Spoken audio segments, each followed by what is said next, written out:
দেখুন বন্ধুরা, আজকে সবজি ক্ষেতের থেকে ছোট্ট একটা লাউ তুলে এনে আজকে লাউ দিয়ে তিতো রান্না করব।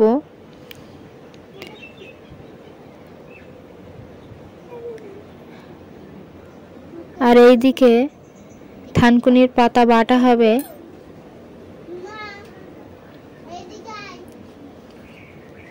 আর তেঁতুল দিয়ে টক ডাল করা হবে।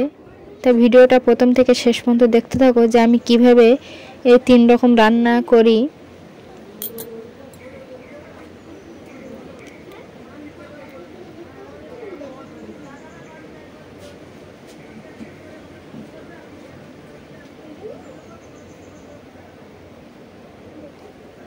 লাউটা সুন্দর জালিশ দেখুন বন্ধুরা।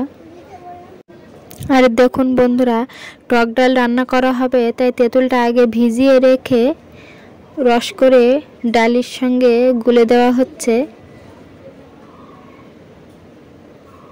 আর আমার একটু শরীরটা খারাপ লাগছিল, তাই তোমাদের দাদা টক ডালটা রান্না করে দিচ্ছে দেখুন।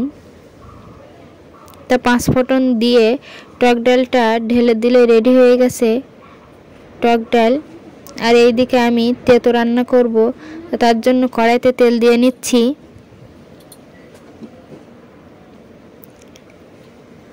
আর দেখুন বন্ধুরা, নিম পাতাটা তেলের উপরে দিয়ে আগে পোড়া পোড়া করে ভেজে নেব, না হলে নিমের তিতো অতিরিক্ত হয়ে যাবে।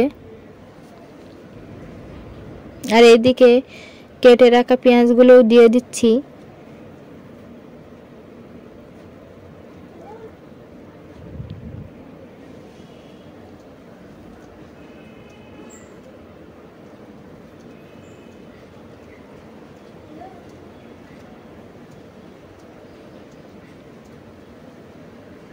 আর দেখুন বন্ধুরা, পেঁয়াজটাকে একটু লাল লাল করে ভাজা হয়ে গেছে।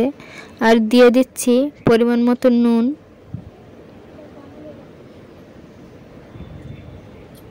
আর দিয়ে দিচ্ছি পরিমাণ মতন হলুদ।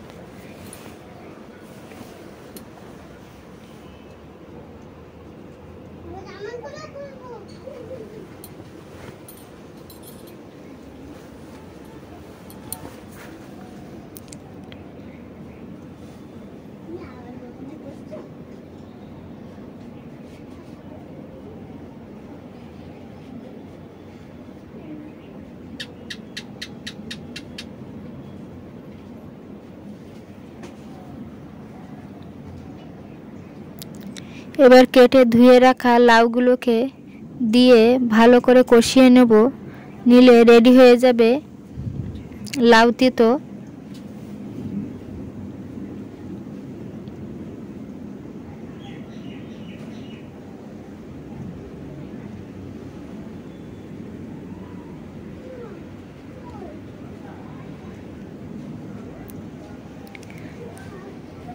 তা দেখুন বন্ধুরা, লাউ তিতোটা রেডি হয়ে গেছে।